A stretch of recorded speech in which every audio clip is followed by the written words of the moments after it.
आज हम कक्षा छठी का जो पाठ है मेरा अहोभाग्य, इस पाठ के बारे में यह पाठ का अध्ययन करने जा रहे हैं। यह पाठ चंद्रगुप्त विद्यालंकार इन्होंने लिखा है। चंद्रगुप्त विद्यालंकार जी का परिचय, उनका जन्म 1906 में हुआ था। उन्होंने संदेह, मेरा बचपन, न्याय की रात, मेरा मास्टर साहेब, चंद्रकला, पगली, 3 दिन, भय का राज्य, देव और दानव आदि रचनाएं उन्होंने की थी। अपने साहित्य एवं पत्रकारिता के क्षेत्र में उल्लेखनीय कार्य उन्होंने किया था। वह एक पत्रकार तो थे ही, उसके साथ साथ एक बहुत अच्छे साहित्यिक भी थे। प्रस्तुत पाठ में लेखक ने गुरुदेव रविंद्रनाथ टैगोर जी से हुई भेंट के बारे में संबंधित जो उनके संस्मरण थे उनके बारे में उन्होंने बताया है। बहुत बड़े नेता थे रविंद्रनाथ टैगोर जी। उनसे जब लेखक की भेंट हुई थी तो उस भेंट का संस्मरण करते हुए जो बातें थी वह बातें इस पाठ में लेखक ने बताई है। लेखक रविंद्रनाथ टैगोर जी का जो आश्रम था वह आश्रम था शांति निकेतन। उसका नाम क्या था? शांति निकेतन। यहाँ पे हमें शांति निकेतन का चित्र भी दिखाई दे रहा है। यह शांति निकेतन पश्चिम बंगाल में रविंद्रनाथ टैगोर जी ने शुरू किया था। यह एक आश्रम था जिस आश्रम में रविंद्रनाथ टैगोर जी अपने विद्यार्थियों के साथ रहा करते थे और शिष्यों के साथ रहा करते थे। फरवरी 1936 में मुझे शांति निकेतन जाना था। वहाँ एक साहित्यिक कार्यक्रम होने वाला था। मैं बहुत ही उल्लासित था क्योंकि उस कार्यक्रम की अध्यक्षता स्वयं गुरुदेव रविंद्रनाथ जी करने वाले थे। जब पाठ का शुरुआत करते हुए लेखक यहाँ पे बताता है कि रविंद्रनाथ टैगोर को मिलने के लिए 1936 में मुझे शांति निकेतन जाना था। क्यों शांति निकेतन जाना था? क्योंकि वहाँ पे एक साहित्यिक कार्यक्रम होने वाला था और उस कार्यक्रम में रविंद्रनाथ टैगोर जी भी अध्यक्षता करने वाले थे, उस कार्यक्रम में आने वाले थे। इसलिए लेखक बहुत उल्लासित था। उल्लासित होना, आनंदित होना। उल्लासित मतलब होने का मतलब क्या है? आनंदित। संस्मरण, संस्मरण का मतलब है स्मरणीय घटना। संस्मरण का मतलब क्या है? स्मरणीय, याद रहने वाली घटना। इस याद रहने वाले घटना के बारे में हमें बताते हुए उन्होंने लिखा है कि निश्चित दिन कलकत्ता से हम बहुत सारे लोग शांति निकेतन के लिए रवाना हुए। लगभग 1 दर्जन हिंदी वालों का यह दल शांति निकेतन के सुंदर अतिथि भवन में ठहराया गया। दल का मतलब है समूह। दल का मतलब समूह। निश्चित दिन पर, जब वह दिन तय किया गया था, उस दिन कलकत्ता से बहुत सारे लोग शांति निकेतन के लिए रवाना हुए। शांति निकेतन के लिए रवाना होना, रवाना होने का मतलब है निकल गए। 1 दर्जन यानी 12 लोग हिंदी वालों का यह दल शांति निकेतन के सुंदर अतिथि का मतलब है, अतिथि का मतलब क्या है? ज्याला आपण मराठीमध्ये पाहुणे असं म्हणतो का नाही, हिंदीमध्ये गेस्ट म्हणतात। तो यह अतिथियों का भवन, अतिथि भवन में उनको ठहराया गया। यह अतिथि भवन अशोक वृक्षों के साथ, अशोक वृक्ष के सघन उपवन के बीचों बीच बनाया गया था। बहुत ही सुंदर, बड़ी और अच्छी इमारत थी वह। जैसा सोचा था वैसा ही पाया। ऊपर की मंजिल के एक कमरे में हमें ठहराया गया था। कमरे के बाहर एक विस्तृत बरामदा था। बरामदे में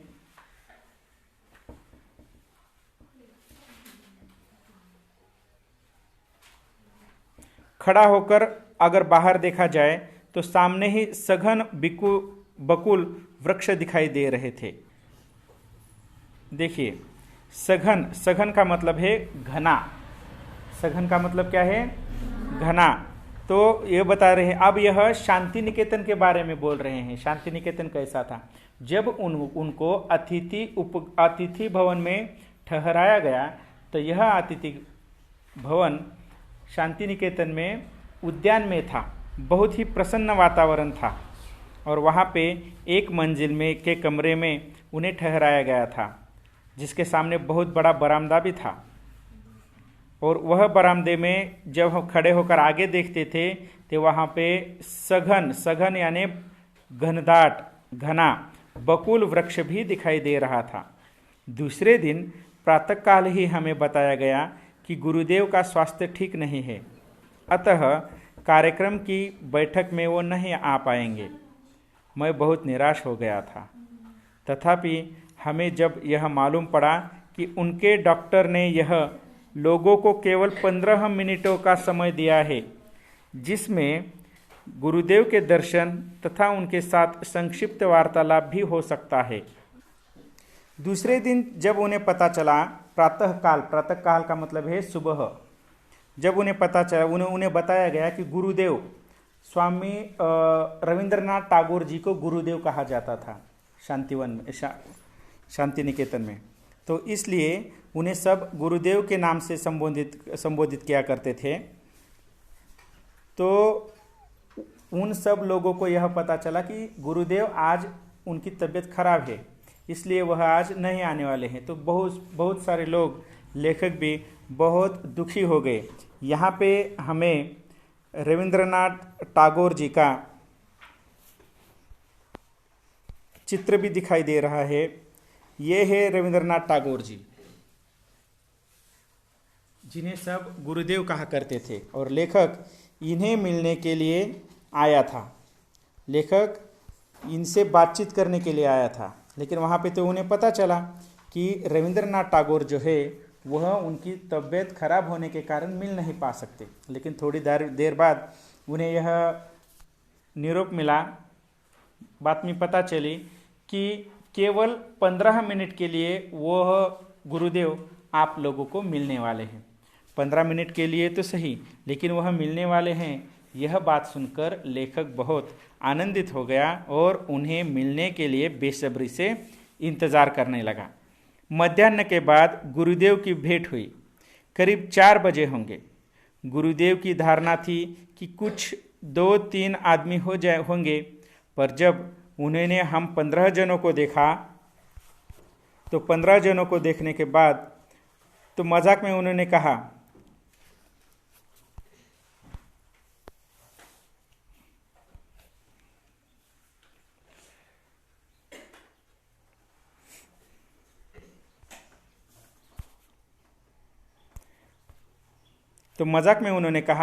अब मेरी क्षमता दरबार लगाने की नहीं रही। इस मकान में जगह की भी कमी है। फिर हम सबको गुरुदेव से परिचय कराया गया। बाद में वार्तालाप शुरू हुआ।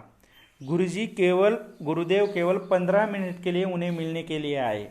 उन्हें लगा था गुरुदेव को कि ज़्यादा से ज़्यादा 2-3 लोग मिलने के लिए आए होंगे, लेकिन उन्होंने देखा कि 14-15 जन जब उन्हें मिलने के लिए आए तो उन्हें देखकर गुरुदेव मजाक करते हुए बोले कि आप लोग मुझे मिलने के लिए आए, लेकिन अब मेरी उम्र, मेरी क्षमता दरबार लगाने की नहीं रही। यह बात सुनकर सब लोग हंसने लगे। तो थोड़ी ही देर में गुरुदेव हम सबको गुरुदेव से परिचय कराया गया और वार्तालाप शुरू हुआ। वार्तालाप यानी बातचीत शुरू हो गई। बातचीत के दौरान, चर्चा के दौरान गुरुदेव ने कहा, आपसे 50 बरस पहले जब मैंने कहानियाँ लिखना शुरू किया था तो इस क्षेत्र में एक आदमी था। मेरी प्रारंभिक कहानियों में ग्रामीण जीवन के संसर्ग का ही वर्णन है। उसके पहले इस तरह की कोई चीज़ बांग्ला भाषा में नहीं थी। मेरी कहानियों में ग्रामीण जनता की मनोवृत्ति के दर्शन होते थे। उन कहानियों में कुछ ऐसी चीज़ है जो संसार के किसी भी देश के आदमी को भा सकती है। भाना का मतलब है मन को पसंद आ सकती है, क्योंकि मनुष्य स्वभाव तो दुनिया में हर जगह एक सा ही है। अपनी रचनाओं के बारे में बताते हुए रविंद्रनाथ टैगोर जी ने वार्तालाप करते समय उन्होंने शुरुआत की कि जब मैंने कहानियाँ लिखना शुरू किया था तो मेरी कहानियाँ शहरी जीवन के बारे में नहीं थी, मेरी कहानियाँ थी ग्रामीण जीवन के बारे में। और यह ग्रामीण जीवन की जो कहानियाँ थी वो सभी लोगों को बहुत रास आ रही थी, मन को उनके भा रही थी, पसंद आ रही थी, क्योंकि दुनिया में हर मनुष्य का स्वभाव एक जैसा है। अगर वह अलग अलग विभिन्न ठिकान पे भी रह रहा हो फिर भी वह उनका स्वभाव एक जैसा ही होता है। गुरुदेव कुछ समय के लिए रुके, तभी अपने आप मेरे मुंह से निकल पड़ा, गुरुदेव आपके मन में काबुली वाला इस कहानी का विचार कैसे आया? यह लोकप्रिय कहानी देश के सभी भाषाओं के सभी बच्चों को बहुत ही प्यारी लगती है। गुरुदेव बोले, वह कहानी कल्पना की सृष्टि है। एक काबुली वाला था, वह हमारे यहाँ आता था और हम सब उससे बहुत परिचित हो गए थे। मैंने सोचा उसकी भी एक छोटी लड़की होगी और जिसकी वह याद किया करता होगा। काबुली वाला यह हिंदी साहित्य के रविंद्रनाथ टैगोर ने लिखी हुई एक बहुत ही प्रसिद्ध कहानी है। जैसे कि अगले साल हमें मराठी में स्वप्न विक्या नावाचा एक पाठ शिकायला भेटणार आहे, बरोबर? स्वप्न विकणारा माणूस असं त्या पाठाचं नाव आहे, बरोबर? तर त्या पाठामध्ये जसं त्या स्वप्न विकणाऱ्या एका माणसाचं म्हणजे गावात आलेल्या छोट्याशा व्यापाऱ्याचं जसं वर्णन आहे, उसी तरह का वर्णन काबुली वाला में रविंद्रनाथ टैगोर जी ने उस काबुली वाला जो आदमी था उसके बारे में उन्होंने वर्णन किया गया था।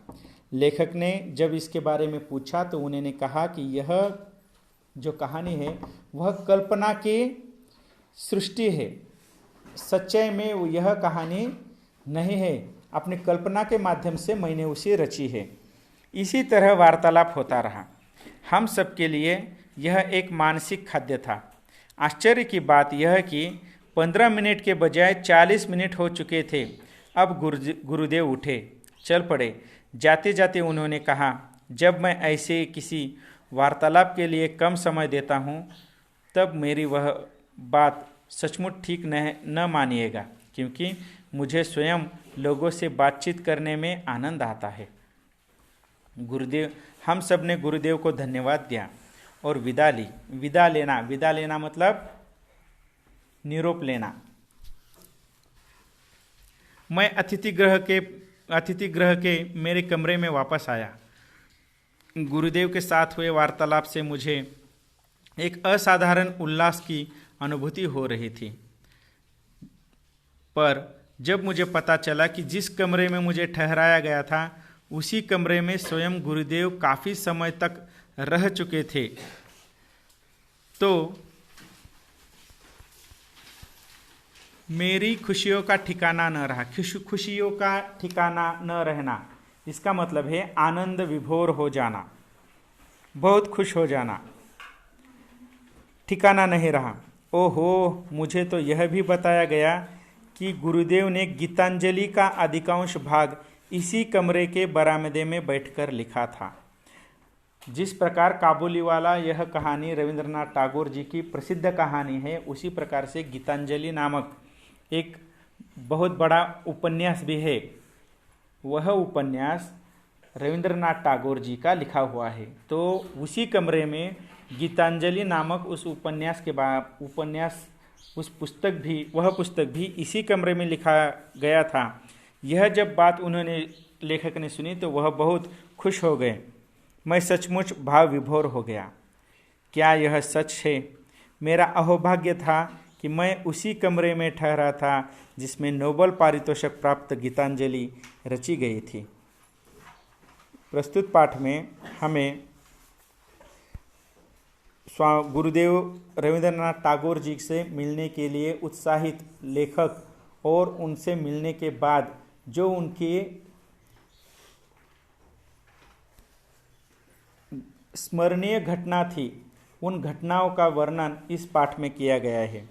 रविंद्रनाथ टैगोर जी जब उनसे मिलते हैं तो केवल उनके प्रकृति अस्वास्थ्य के बारे में सुनकर डॉक्टर उन्हें केवल 15 मिनट का समय देता है, लेकिन बातचीत करना रविंद्रनाथ टैगोर जी को बहुत पसंद था, तो इसलिए वह वहाँ पे आकर उनके साहित्य के बारे में उनसे बात करते हैं। उनसे बात कर कर रविंद्रनाथ टैगोर जी को भी बहुत अच्छा लगता है, और इसी प्रकार का वर्णन रविंद्रनाथ टैगोर जी के भेंट के बारे में इस पाठ में किया गया है।